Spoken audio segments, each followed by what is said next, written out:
Good evening, everyone. Today we will start with infrared spectroscopy. Okay, so as the name suggests, infrared. So this type of spectroscopy technique it includes infrared radiations.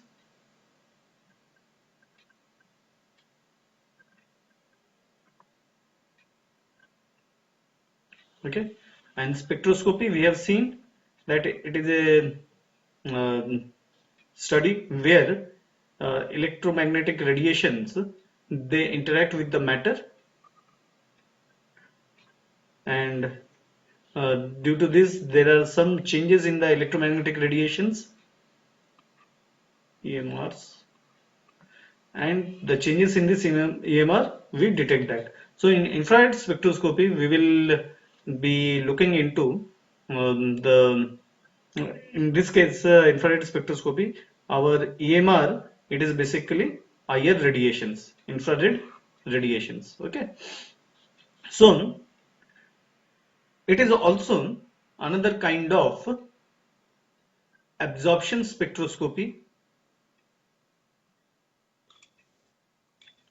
Okay, so we have talked about absorption spectroscopy many a times. Um, just in short, what we can expect over here, here there will be a source, then there may be some this optics which will what you call which will help us in generating or converting the polychromatic rays from the source into a monochromatic rays.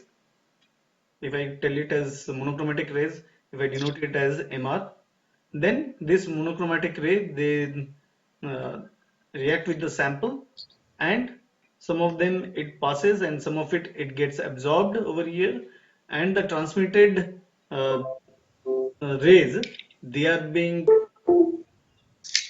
detected by a detector and analyzed. Okay, so we would be looking something like this, but there are certain other advanced technologies which have come.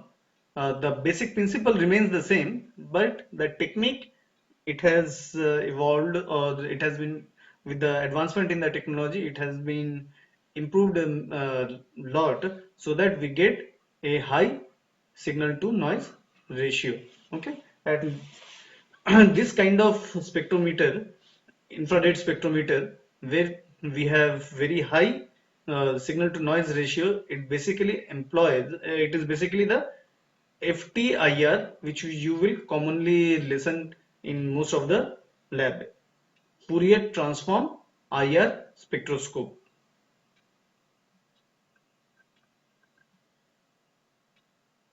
Okay, so Fourier transform, I hope every one of you have known. Now, in this FTIR spectroscope, there is a subtle change in the instrumentation part so that you can get a better signal to noise ratio. Okay, and we will discuss it at a later stage. So initially we'll be looking about this absorption spectroscopy, how they help this infrared spectroscopy, how what is the basic mechanics of the infrared spectroscopy and how it can help us in analyzing the samples. Okay. So background, as I said that IR spectroscopy, it is basically an absorption spectroscopy. Okay. Now over here, the molecules it absorbs frequencies that are characteristics to their structure. Okay. Now, uh, what are the frequencies? Frequencies are the electromagnetic radiations. In our case, it is the infrared radiations. Okay. Now, will it absorb at each and every frequency? No. The basic principle of IR spectroscopy is that suppose I am having a molecule, say A, B, C, something like this. So the bond AB, it may absorb certain frequency or frequencies to give certain kind of activities. Okay, so what are the activities we will discuss bit later. So after absorbing these infrared radiations, it undergoes some movement.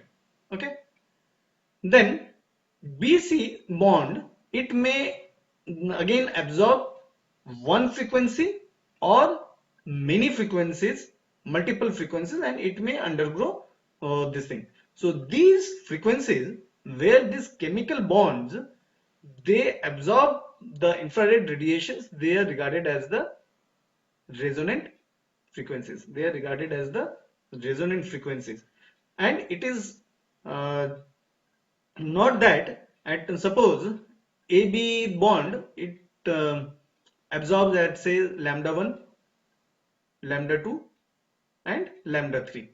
Okay, so at these three positions it will absorb the radiations. Okay, now it is not that uh, that at all these wavelengths lambda 1, lambda 2 and lambda 3, it will be absorbing at a at similar intensities.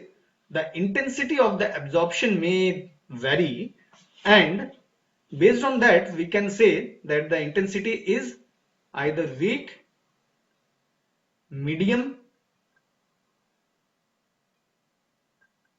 or high. So and whether a molecule, a specific bond, it will absorb the infrared radiations at lambda 1, lambda 2, lambda 3, either at weak or medium or high. It is the totally the characteristics of the bond or the atoms which make this bond. Okay, so within a molecule we may have separate these things, separate bonds. So some of them may absorb quite intensely, some of them may absorb quite in a medium way, or they may absorb in a weaker way. Okay, also the shape of the absorption, it may be very sharp. Okay, it may be broad. Okay, like this. So if there is a sharp this thing, that means the there is no intermolecular hydrogen bonding. If there is a broad peak, then there is a chance that there is an increase in the intermolecular interactions. Okay, intermolecular interactions. And if you are adding some other chemical compounds and it is further broadening this peak, that means there is an further increase in the this intermolecular interactions. Okay,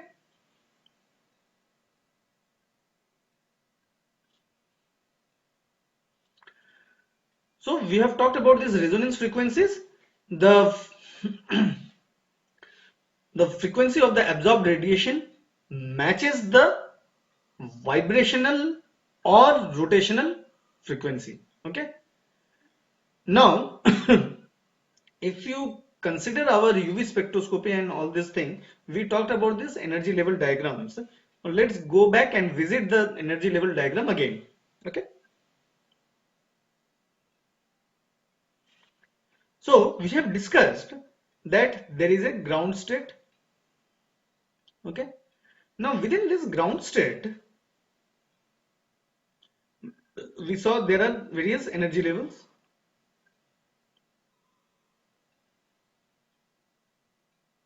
Say E01, E02, E03.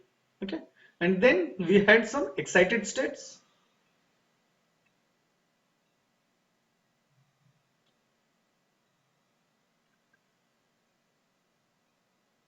E1, E2, EE3. Say for example. Okay. Now within this we will be having some vibrational spectra vibrational bands.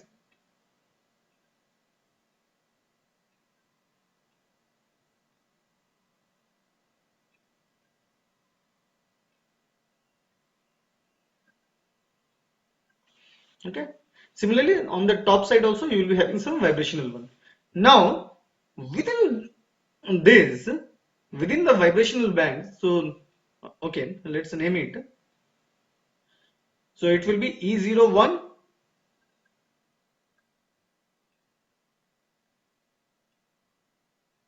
V1. So the second one will be E02, V2, like this. Okay. Now, within these vibrational levels, there will be some rotational levels.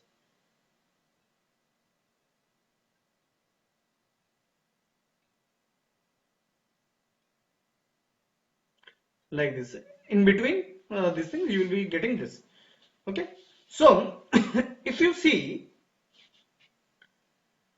if you have to move from the ground state to the excited state,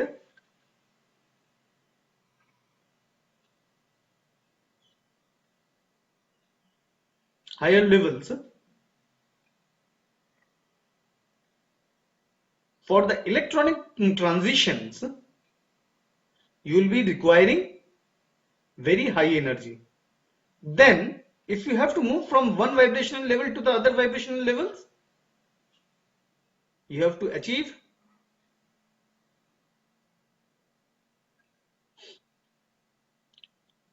lower this thing. So this was electronic, this was vibrational, and rotational.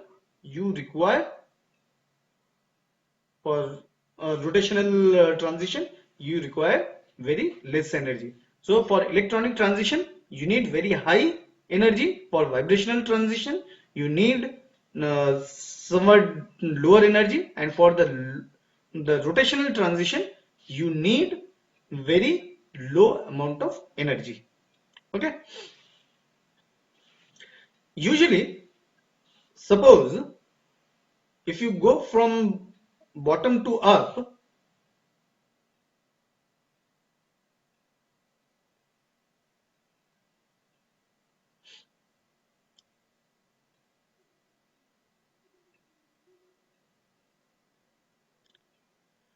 E01 minus E02,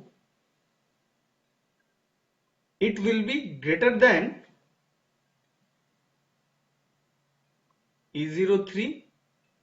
Sorry, yeah, this will be E02 minus E01. This will be greater than E03 minus uh, EO2. Okay.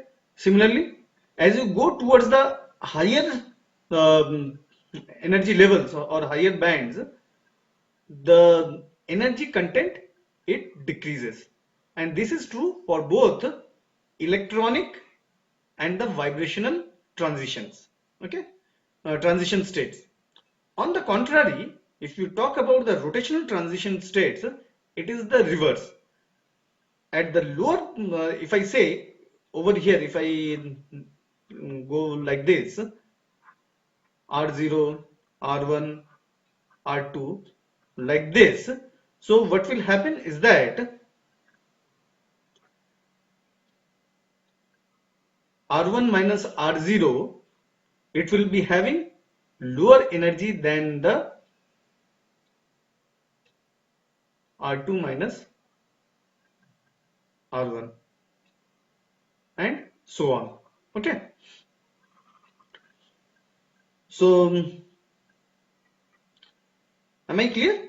So if you look over here, in this case, in the case of the IR spectroscopy, we talk about these resonant frequencies, and we are talking about the vibrational and the rotational frequencies. Okay, vibrational and the rotational bands. Here we are not talking about the electronic transitions. Basically, what we will be talking about? We will be talking about the vibrational and the rotational transitions. Okay. Why this is so? This is because there is no sufficient energy for electronic transition when we use IR radiations. Okay. When we use IR radiation, there is no sufficient energy for electronic transitions. Okay. So why this is so? If you look into this electromagnetic radiation spectrum, EMR spectrum. So on the leftmost side, we had gamma rays, then we had X-rays, then we had ultraviolet rays, then we had visible light, then we had this infrared light, and then we have the microwave. So if you look towards the gamma region, we were having the lowest wavelength, and as we go on increasing towards the right, as we move towards the right, our lambda it increases. Okay, so what happens to the energy? If lambda is small, the energy towards the left is high. So as we move from right to left, our energy it increases. Okay, so if you see, as we come towards this infrared radiations over here, even in the ultraviolet and the visible spectra, we were having some electronic transitions. We studied that the electronic transitions they happen, and we use that for the UV visible spectroscopy. However, as we enter into the infrared region, within the infrared region, there are three regions: near IR, mid IR, and far infrared IR, far infrared region. Okay, so near infrared region, mid infrared region, and far infrared region. Okay, now within this also, in the near infrared radiations, we have sufficient energy to analyze no, to what you call which can warrant the electronic transitions. Okay, which can warrant the electronic transitions, and there will be no vibrational or rotational transitions. Okay, however, as we move towards the far infrared radiations, over here only the rotational transitions they are prevalent. Only the rotational transitions they are prevalent. So that leaves us with a region which is named mid-IR region, and in the mid-IR region, both vibrational and the rotational transitions they take in sufficient quantities so that we can go for some we can do some analysis for analyzing the functional group or the spectral changes when we pass the electromagnetic radiations through the sample. Okay, so in infrared spectroscopy we are mainly interested in the mid IR region. We are mainly interested in the mid IR region. Okay, now you have to keep in mind that in IR spectroscopy, we basically monitor the changes in the dipole moment. So when we talk about the dipole moment, we talk about some charges. If there is no net charge distribution happening, then we can say that those samples they are IR inactive. Say for example, we have a linear molecule A, B, A. Okay, so this bond, AB bond, it will be having a particular dipole. Say A is positive, say for example delta positive, B is delta negative. Okay, similarly B and A, it will be having another this thing, delta positive, delta negative. Okay, Now what is happening?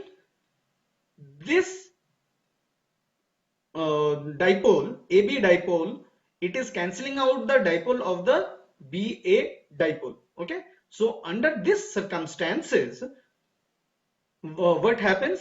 This ABA molecule, it becomes IR inactive. Okay. It becomes IR inactive. However, say if I am being A, B, in between I incorporate some say C, then A. Now if I look over here, now the charge distribution will be unequal. In this case, this ABCA, it will be IR active. Okay. And usually the non-linear molecules, they are inherently IR active. So if why that is so? That is because the dipole moment, they do not cancel in the nonlinear region. Usually it does not cancel the dipole moments of each other, and due to that reason, the molecule will be having at least some dipole. However, in the case of linear molecules, you have to be quite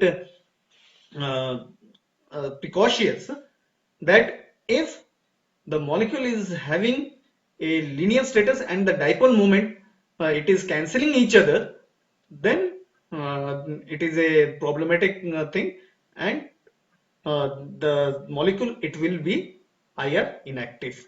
Okay. Now in the vibrational modes,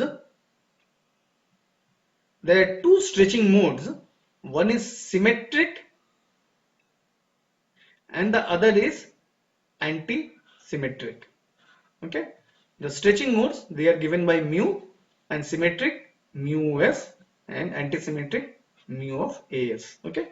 And four bending modes, these are called scissoring, rocking, wagging, and twisting. Okay. So in vibrational modes, you can see there are 6 types of motions: symmetric, anti-symmetric, and then scissoring, rocking, wagging, and twisting. So I would let you to this Wikipedia website where there is a cartoon.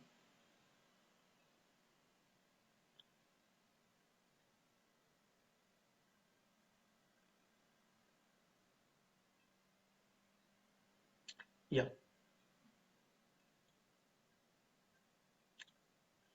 Can you see this? Yes, sir.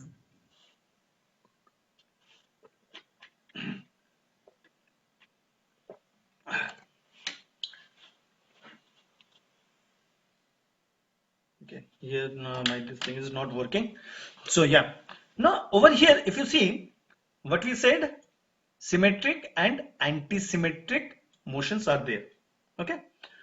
Now, first one is stretching. The stretching can be symmetric and anti-symmetric. So this is in plane vibrations. Okay, that means suppose if you draw a molecule on this page, and this molecule, say this is B, and this is A, and this is again A. So all these molecules are on the same plane. Okay.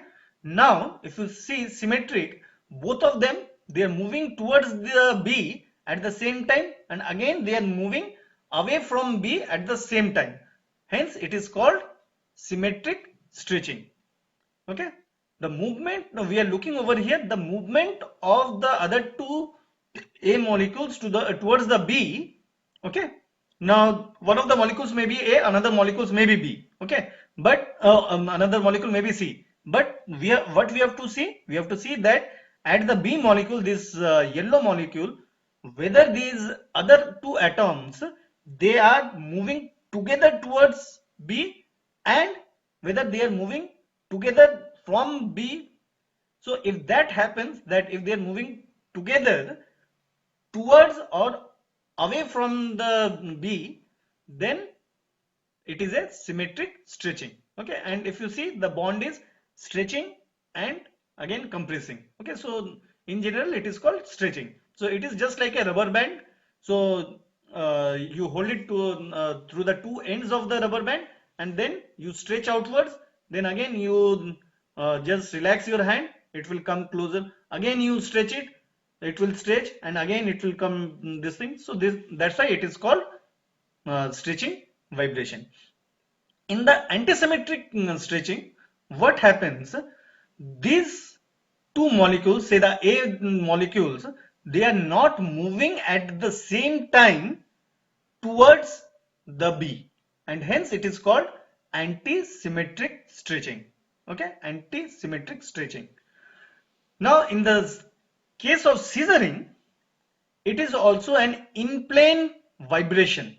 Okay, it is also an in-plane, bending, in-plane bending. So what is happening? Scissoring, just like scissors, the B is taking uh, the center point of the scissor, and then these two A molecules, they are moving towards the epicenter together, and again they are moving away from this epicenter together in a synchronous way.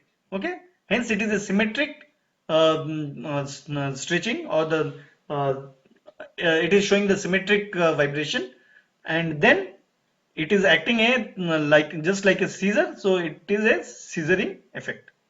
Rocking, so every one of us, if we hear the rock songs, we sway our hands, and when we sway our hands together, that is basically, if we consider our head as the central molecule, and across this head we move our hands together, either to the left or to the right.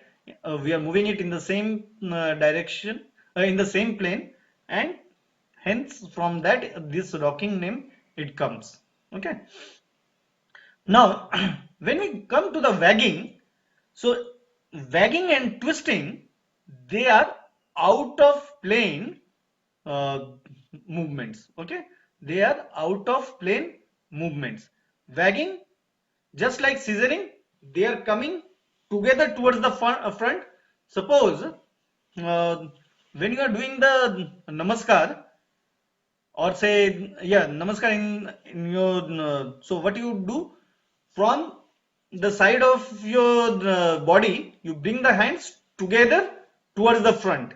Okay, now suppose if you move your hands together backwards, then that would be regarded as wagging. Okay, in the twisting, what happens? If you move your hand, one of the hands towards your front, and the other hand, if you move it towards the back, then it is twisting. So what will happen? You will find that you have to twist your body a bit, right, to achieve that position. So hence the names, it is hence the name, the twisting comes over here. So am I clear? Because these concepts will be required later on also. Symmetric stretching, anti-symmetric stretching, then scissoring, rocking, then wagging, twisting. Okay, since I am not hearing, I Yes, sir. feel Yes, sir. okay. Oh.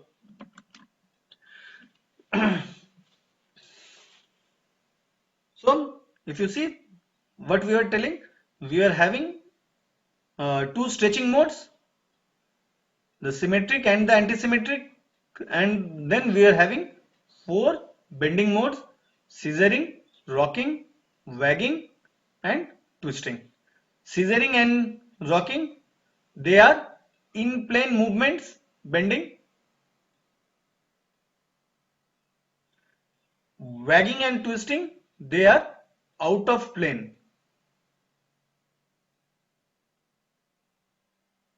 Okay, also this symmetric stretching and the anti-symmetric stretching modes, they are also in plane movements. Okay, so there are in total four in plane movements and two out of plane movements. Okay,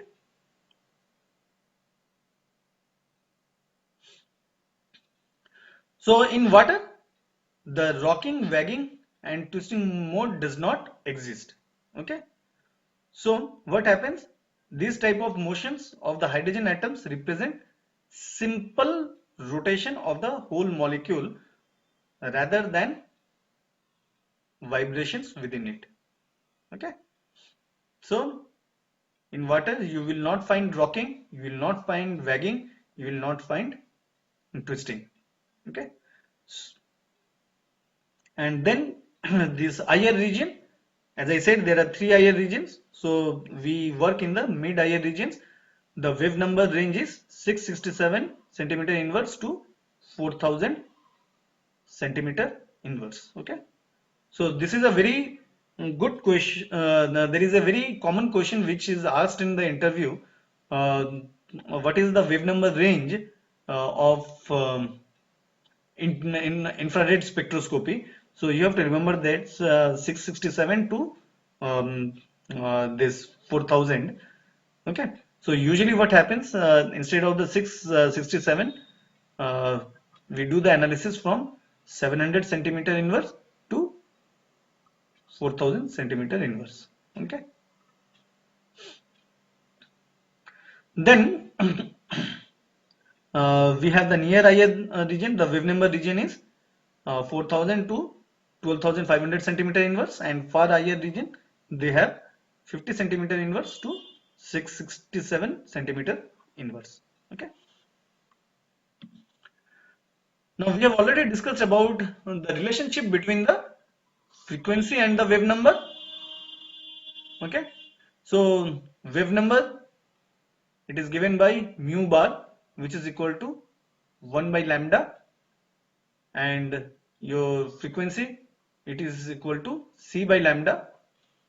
Okay, so you can see you can say the wave number is equal to 1 by lambda, which is nothing but mu by c. So if you bring this mu over here, so mu by c, this is equal to 1 by lambda. This is nothing but your wave number.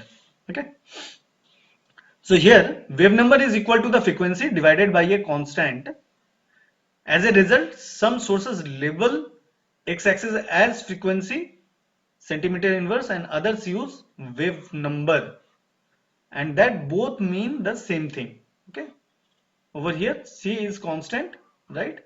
So whether you use frequency or whether you use wave number, both are same. However, usually you will find engineers, they use the term frequency the more, and the physicist, they use the wave number the more. Okay, and since this FTI spectroscope and all this thing, the idea, all of this, it came from the physics.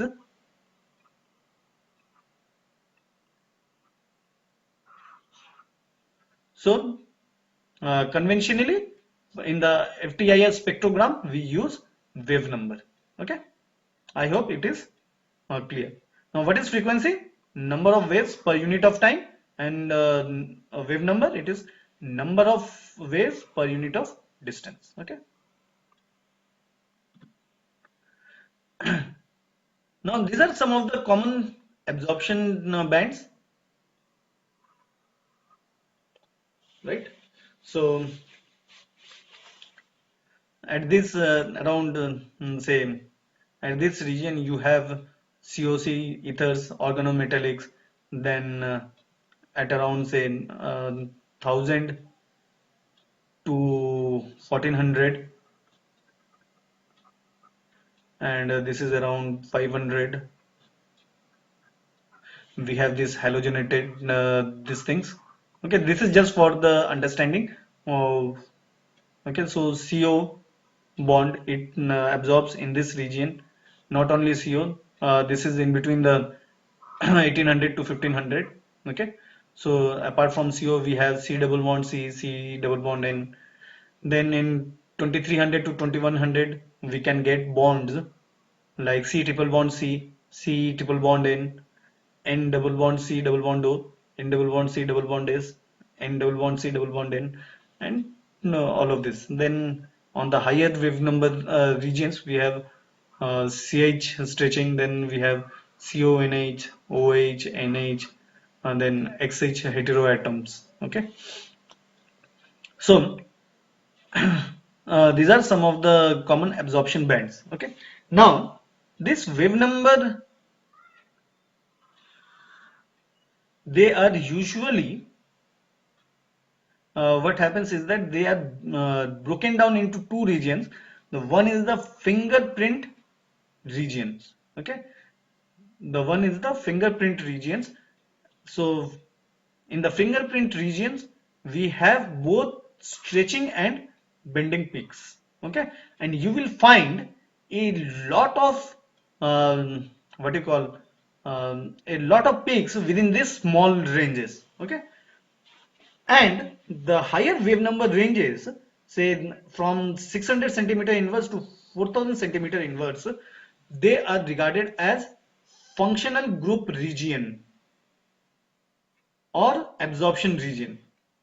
Functional group region or absorption region, it is usually from 1500 centimeter inverse or 1600 centimeter inverse and above. In some books you will find 1600 centimeter inverse, and in some books you will find 1500 centimeter inverse. Okay, now here you will be finding lesser amount of peaks, but you will be mainly getting the stretching peaks over here. You will be getting the stretching peaks. So OH stretching you will be getting, NH stretching you will be getting, CH stretching you will be getting. Okay. Then triple bonds like C triple bond C stretching, C triple bond N stretching you will get. Then as you go towards this thing, double bonds, C double bond O, C double bond N, C double bond C, towards the 2000 to this 1600 wave number region, you will get this kind of stretching vibrations. Okay.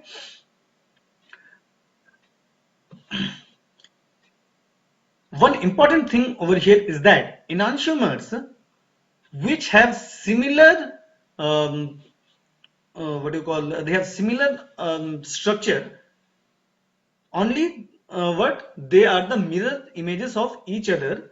So in that cases they will show similar IR spectra. They will show similar IR spectra. So the enantiomers, they will show similar IR spectra. Okay. Now if you have to find out what are the number of vibrations which will be shown by a molecule, then for a linear molecule it will be 3n minus 5, and for a non-linear molecule it will be 3n minus 6.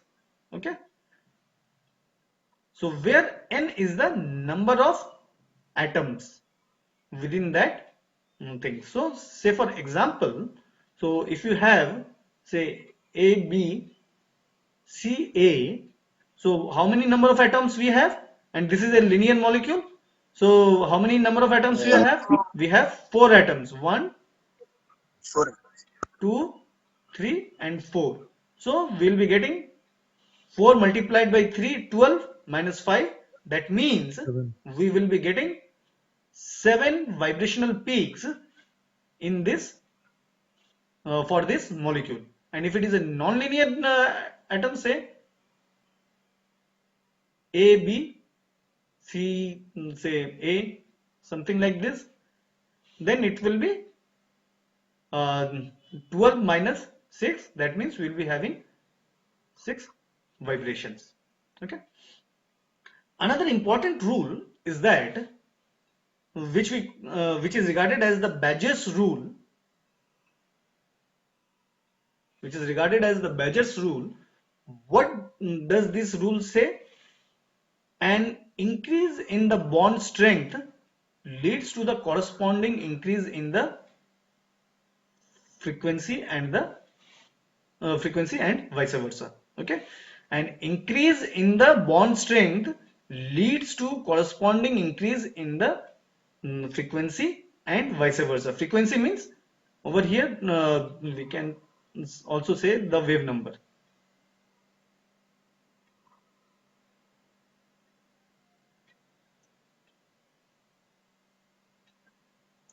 Okay, suppose what it means to say, it means to say, suppose you have got a peak at say 1000 centimeter inverse. Now after you have done some modification, this peak, the same peak, it moves towards the higher wave number, okay, then that means that there is an increase in the bond strength. There is an increase in the bond strength within of that bond. Okay, it may so happen that if you do some molecule, if you have some molecule and if you chemically modify that molecule, then it may also go down towards the lower wave number, and in that case it would mean that the bond strength has decreased.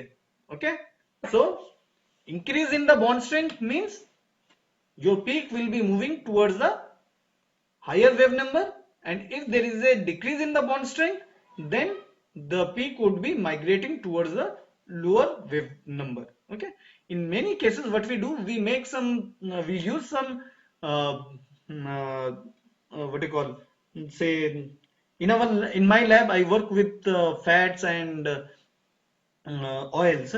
So if I mix oil and fat together, and after the mixing of that one, I am preparing a new type of material, and if say for example OH, if there is an OH stretching, and after mixing that OH stretching is going towards the higher wave number, then I would say that there is an increase in the bond strength between the O and the H.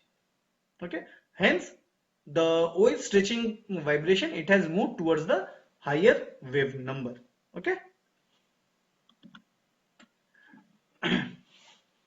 now why this happens? This happens because when we talk about this wave number, first of all, what we do is that we take an AB bond, say AB is a diatomic molecule. So in the case of this AB molecule, we are considering that this AB molecule is it is following this bond. It is following the Hooke's law. Okay, that means this bond, it is acting as a spring. Okay.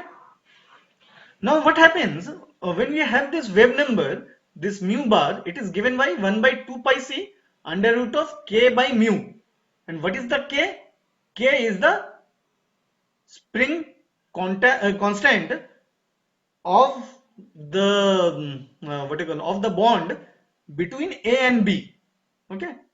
So this is a generalized what I am saying. This spring constant, it is a generalized thing.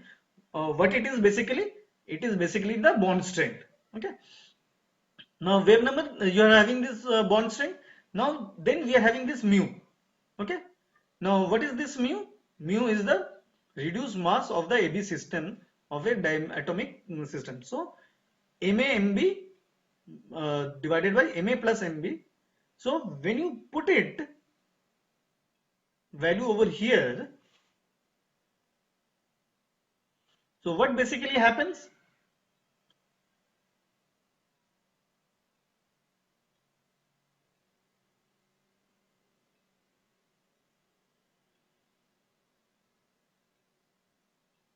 Okay, so this mu is replaced by this thing in this way. Now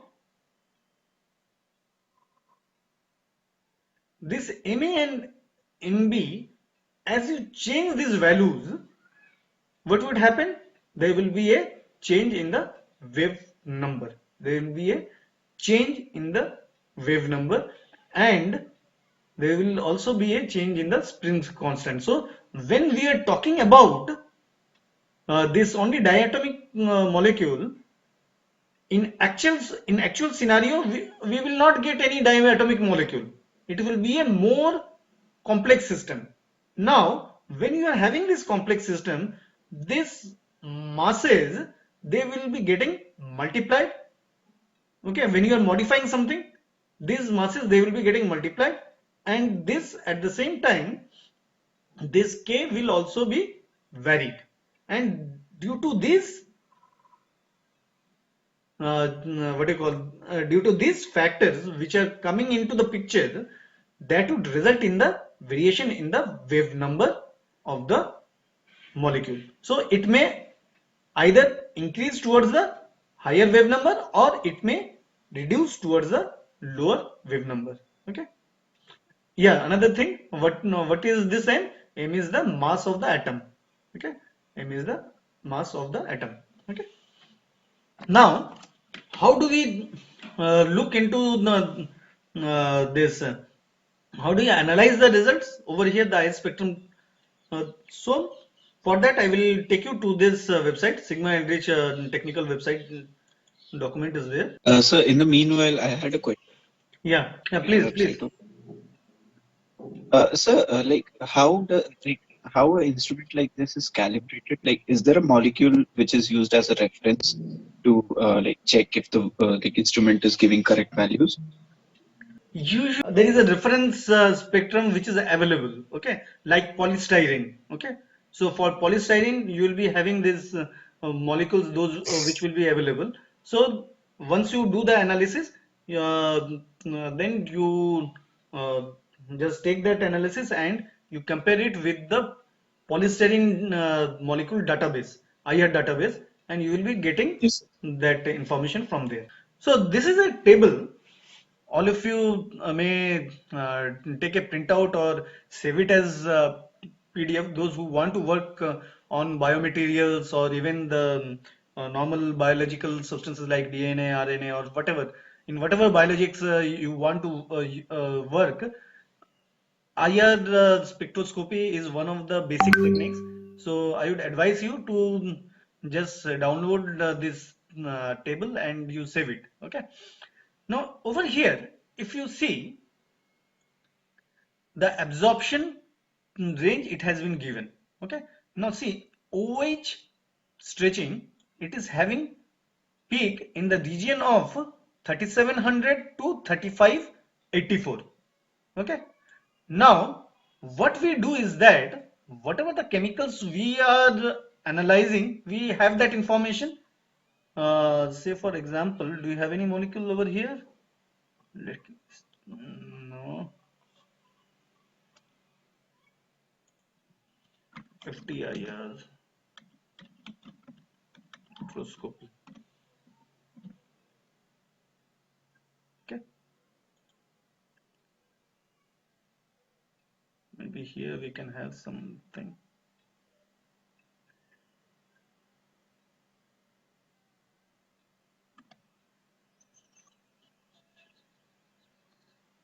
No, anyway, suppose you are taking ethanol.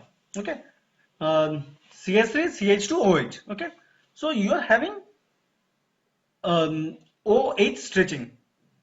So CH2 hyphen O hyphen H. Okay, so you are having like this CH3, CH2, O.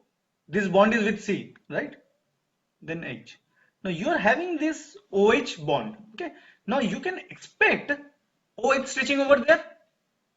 Now, if it is a free OH, if this OH it is not involved with any bonding, say intermolecular hydrogen bonding with other molecules, that means that OH bond is free, then you will get a peak at 3700, 35, no, 3700 to 3584.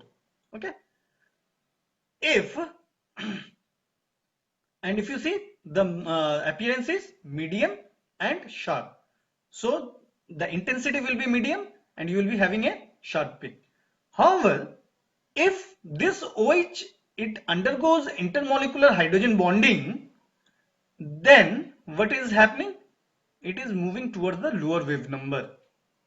Okay, intermolecular hydrogen bonding, it is moving towards the lower wave number and you will be getting strong appearance and the peak will be broad. So suppose in the case of free OH, you may get, I'm sorry, a peak like this, Okay. Now, in case of the intermolecular bonding, it is moving towards the right hand side. So, in that case, you may get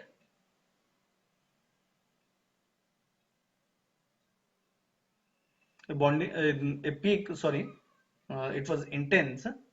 Okay. So you'll be getting a peak like this, a broad peak like this. Okay. So if you see, what do you mean by broad and sharp? Broad means the half width at full width at half maximum, FWHM. Okay.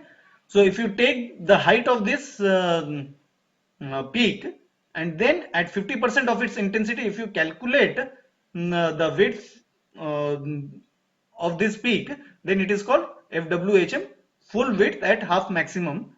Now, if you calculate that, if it is broader than the other peak, then it is called a broader peak as compared to the other one. So if you see over here, we have strong but a broad peak. Okay.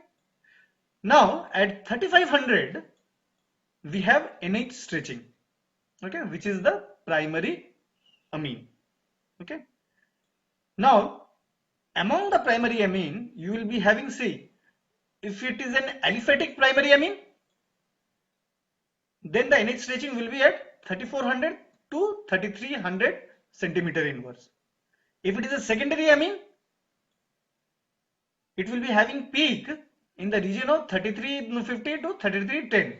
So in this way, you will find that each of the chemical bonds, they have their own absorption wave number region, and they absorb within that region only. Okay. So if we look over here, we have CH. Okay, so we can have CH stretching.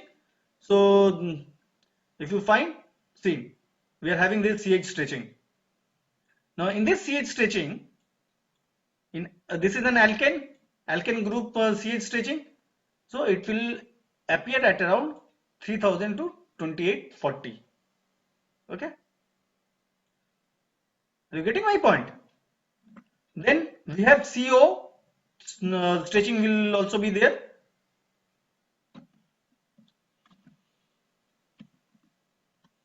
See, for this is for the aromatic ester. Then you have stretching, then vinyl, this thing, tertiary alcohol, CO stretchings, right? Then primary alcohol, CO stretching. So it will be arriving at 1085 to 1050. So in this way, after having a knowledge about your chemical moiety, what you are working with, you can predict at what ranges you will be getting the peaks. Okay, and what should be the nature of the peaks, whether it is a broad peak, whether it is a sharp peak, whether the intensity of the peak is medium or the intensity will be quite high. So from there you will be able to analyze. Okay, any questions? Hello, am I Yes, audible? sir. Yes, sir. Am I clear? Yes. Yes, sir. Okay. Yeah, sample preparation. So we can go for this sample preparation by different methods. We can have gaseous samples.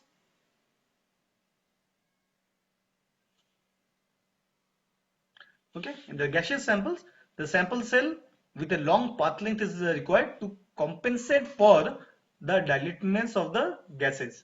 So over here, a glass tube with a length of 5 to 10 centimeter, it is used.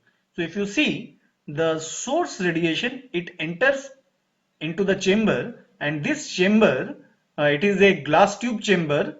Okay, and it is filled with the gas of gas which you want to analyze. Okay, now as it enters, if you see, it moves within this the rays, it moves within the cells a larger amount of time. Okay, a larger length. So what I mean to say, it comes to M2, from M2 it goes to M1, From M1 it comes to M3, again from M3 it goes to M1, from M1 it goes to M2, again it comes to M1, from here it comes to M3, and then it is out.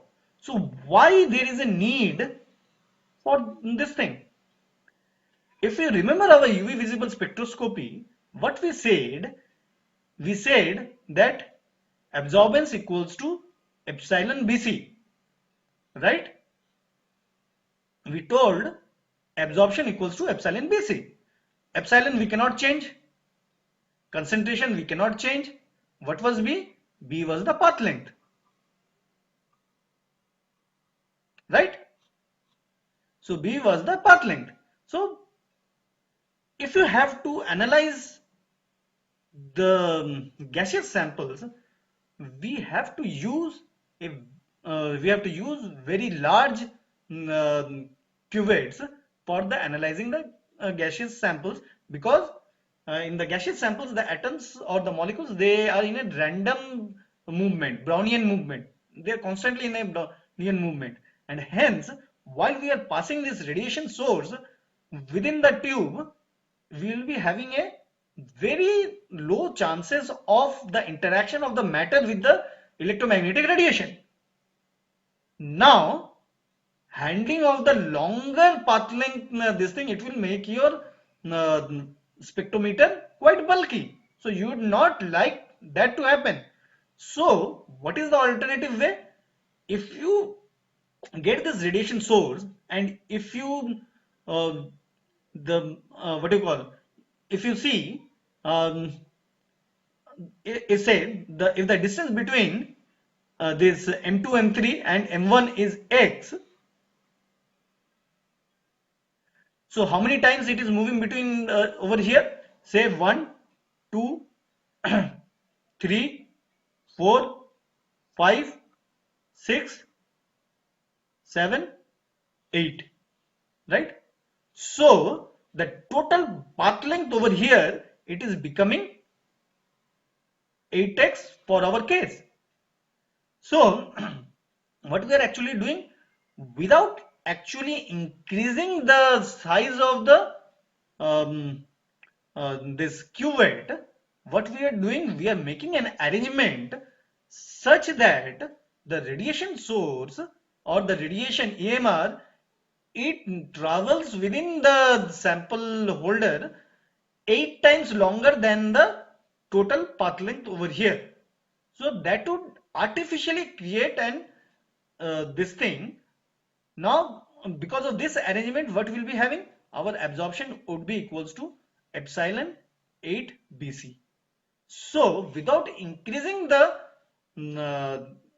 what do you call, the size of the cuvette, we are already increasing the absorption of the infrared radiations by 8 times. Are you getting my point? Yes, sir. So this is how we are trying to compensate for the diluteness of the gaseous samples, so that we get some meaningful spectra. And if you see 5 to 10 centimeter, it's not that very small. It is also quite longer, 10 centimeter. If you look into the UV visible spectrophotometer, we have a cell, this rectangular cell. The height is approximately 5 to 6 centimeter, and this width, it is 1 centimeter in general, common this thing, and this one is breadth is also 1 centimeter. Okay, so in this case your path length is basically 1 centimeter. Okay, in comparison to that, over here we are having going from 5 centimeter to 10 centimeter. We already have a longer glass tube, but if we further increase that, it will become too cumbersome to handle the what you call, to manufacture a compact spectrometer. Okay, so because of this reason, we go for this arrangement, and this type of systems, they are called multipass spectroscopic absorption cells. multipass spectroscopic absorption cells. Okay, and in short, they are regarded as the white cell. Okay, now liquid samples, uh, IR glasses, they are IR inactive. Okay, they absorb the IR radiations. Okay, and hence, if you want to do the measurement uh, for the liquid samples or the solid samples, we cannot use glass optics in the IR spectroscope. In that case, we have to use this metallic halides like sodium chloride, potassium bromide, and calcium fluoride. Okay, for the liquid samples, I hope everyone of you have seen the glass. Um, what do you call this microscopic slides, right? Now, in this case, what happens is that sodium chloride plates are made like this. Okay. In between, what happens? This liquid samples, if you put a drop of the liquid sample over one of the plate, you can do it with the glass also, and then you just press these two glass slides over each other. The liquid will spread over here, and you will be getting.